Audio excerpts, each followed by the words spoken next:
Hi guys, এয়া মাছ দেই। আজি মাছ আৰু কচু ৰেচিপি দিম দেই। এয়া বিলাহীও কাটি ল'লোঁ। এতিয়া কেৰাহী পাতি দিলোঁ দেই। মাছখিনি ফ্ৰাই কৰি ল'লোঁ প্ৰথমতে, তাৰপিছত এতিয়া চব্জিখিনি ভাজিবলৈ মই ৰেডি কৰি আছোঁ। এয়া এতিয়া বিলাহী দি দিলোঁ, অলপ ভাজি লৈছোঁ দেই। ইফালে এতিয়া কচু কাটাখিনি দি দিছোঁ আৰু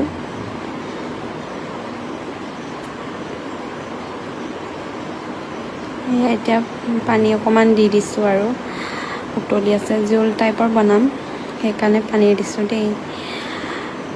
এতিয়া উতলি আছে, এতিয়া মাছখিনিও দি দিম আৰু লাহেকৈ।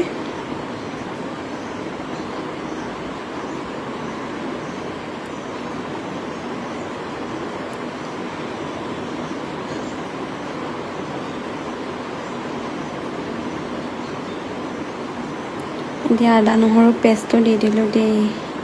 লাহে লাহে শাকখিনি হৈ আছে আৰু এতিয়া হৈ গ'ল। আজিলৈ ভিডিঅ'টো ইমানেই আছিলে। বাই।